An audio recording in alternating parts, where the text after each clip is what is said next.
The First 20 Hours by Josh Kaufman. Simple Urdu Summary. Introduction. क्या आपने कभी कोई नई स्किल सीखने का सोचा है, लेकिन आपको लगा कि उसे सीखने में बहुत ज़्यादा वक्त लगेगा? शायद आप कोई म्यूजिकल इंस्ट्रूमेंट सीखना चाहते थे, या प्रोग्रामिंग, या ड्राइंग, या कोई नई लैंग्वेज।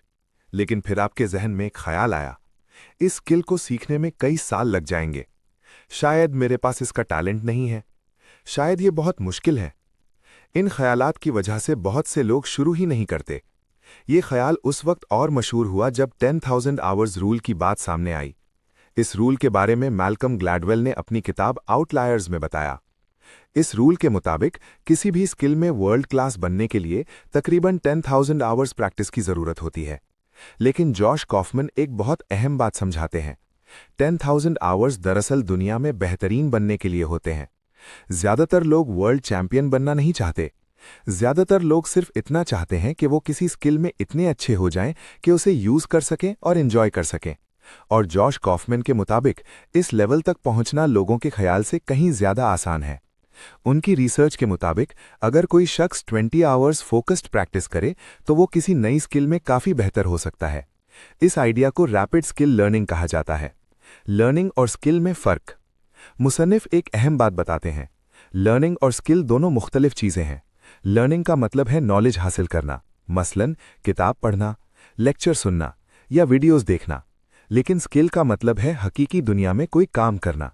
मिसाल के तौर पर प्रोग्रामिंग के बारे में पढ़ना लर्निंग है, लेकिन कंप्यूटर प्रोग्राम बनाना स्किल है। गिटार के कॉर्ड्स के बारे में पढ़ना लर्निंग है, लेकिन गिटार बजाना स्किल है। बहुत से लोग लर्निंग पर ज़्यादा वक्त लगा देते हैं और प्रैक्टिस कम करते हैं, और प्रैक्टिस के बगैर स्किल डेवलप नहीं होती। Frustration stage. जब लोग कोई नई स्किल सीखना शुरू करते हैं तो शुरू में एक मुश्किल स्टेज आती है। उस वक्त इंसान को लगता है कि वो बहुत सुस्त है। वो बार बार मिस्टेक्स करता है और उसे लगता है कि वो इस काम में अच्छा नहीं है। इस स्टेज को फ्रस्ट्रेशन बैरियर कहा जाता है। शुरू के चंद आवर्स में प्रोग्रेस बहुत स्लो लगती है। इसी वजह से बहुत से लोग इसी स्टेज पर लर्निंग छोड़ देते हैं। लेकिन हकीकत यह है कि अगर आप प्रैक्टिस जारी रखें तो थोड़ी देर बाद इंप्रूवमेंट नजर आने लगती है। जब प्रोग्रेस नजर आने लगती है तो मोटिवेशन बढ़ जाती है और लर्निंग आसान और इंटरेस्टिंग लगने लगती है। स्किल सीखने के 4 स्टेप्स। जॉश कॉफमैन एक सिंपल मेथड बताते हैं जिसमें 4 स्टेप्स होते हैं। ये स्टेप्स लर्निंग को बहुत तेज बना देते हैं। स्टेप 1, स्किल को छोटे हिस्सों में तोड़ें। कोई भी स्किल जब हम पूरे तौर पर देखते हैं तो वो बहुत मुश्किल लगती है, लेकिन हकीकत में हर स्किल छोटे छोटे पार्ट्स पर मुश्तमिल होती है। इसलिए पहला स्टेप यह है कि स्किल को छोटे हिस्सों में तकसीम करें। मिसाल के तौर पर अगर आप गिटार सीखना चाहते हैं तो आप इसे इस तरह तकसीम कर सकते हैं। गिटार सही तरह पकड़ना, बेसिक कॉर्ड सीखना, स्ट्रमिंग प्रैक्टिस करना, कॉर्ड्स चेंज करना, सिंपल सॉन्ग्स बजाना।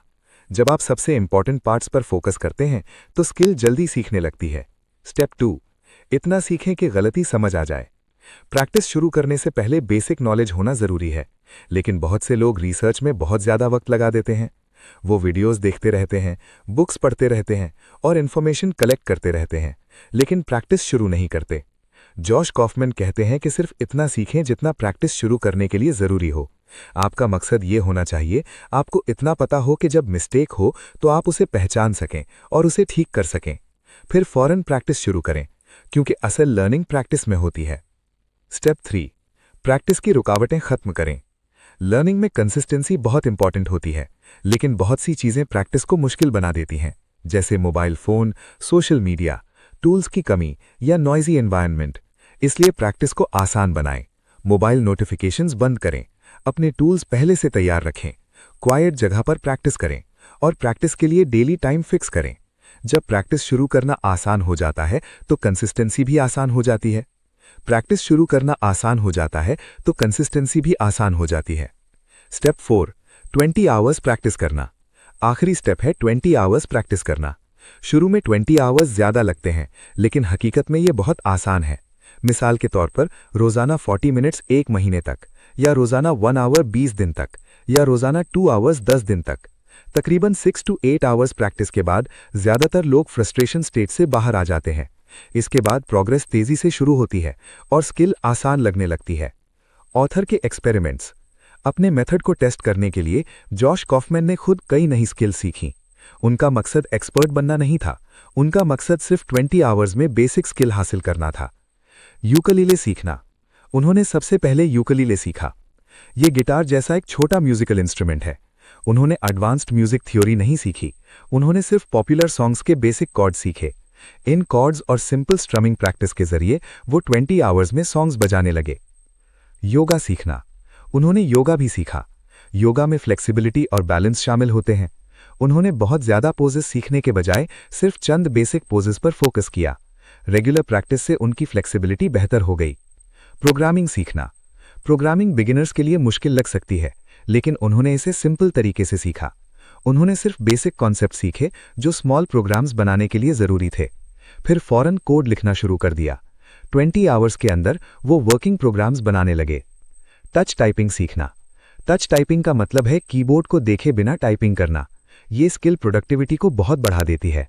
उन्होंने टाइपिंग एक्सरसाइजेस की, पहले एक्यूरेसी पर फोकस किया, फिर स्पीड बेहतर की। कुछ वक्त बाद उनकी टाइपिंग स्पीड काफी बढ़ गई। Deliberate practice. किताब में एक अहम कॉन्सेप्ट डेलिब्रेट प्रैक्टिस है। इसका मतलब है क्लियर गोल के साथ प्रैक्टिस करना। यानी सिर्फ रिपीट करना काफी नहीं होता, बल्कि अपनी वीक पॉइंट्स को इंप्रूव करना जरूरी होता है। मिसाल के तौर पर म्यूजिशियन मुश्किल कॉर्ड बार बार प्रैक्टिस करता है, प्रोग्रामर कोडिंग प्रॉब्लम सॉल्व करता है। फोकस के साथ प्रैक्टिस करने से इंप्रूवमेंट तेजी से होती है। लोग नई स्किल्स क्यों नहीं सीखते? बहुत से लोग नई स्किल्स इसलिए नहीं सीखते क्योंकि उन्हें लगता है कि उनमें टैलेंट नहीं है।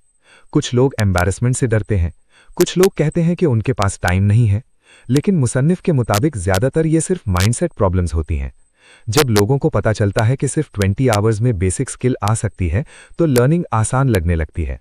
सबसे अहम कदम है शुरू करना। क्यूरियोसिटी की ताकत। लर्निंग में क्यूरियोसिटी बहुत इंपॉर्टेंट होती है। जब इंसान फियर के बजाय क्यूरियोसिटी से सीखता है, तो वो ज्यादा एक्सपेरिमेंट करता है और मिस्टेक्स से नहीं डरता। ये माइंडसेट लर्निंग को इंटरेस्टिंग बना देता है। Final message. The first 20 hours का मैसेज बहुत सिंपल है। नई स्किल सीखने के लिए एक्स्ट्रा ऑर्डिनरी टैलेंट जरूरी नहीं है और ना ही 1000 आवर्स की जरूरत है। अगर आप स्किल को छोटे पार्ट्स में डिवाइड करें, फोकस्ड प्रैक्टिस करें, डिस्ट्रैक्शंस हटा दें और 20 आवर्स कमिटमेंट करें, तो आप बहुत जल्द एक यूजफुल लेवल तक पहुंच सकते हैं। सबसे अहम बात है शुरू करें, क्योंकि हर एक्सपर्ट कभी बिगिनर था और हर स्किल की शुरुआत पहले आवर की प्रैक्टिस से होती है।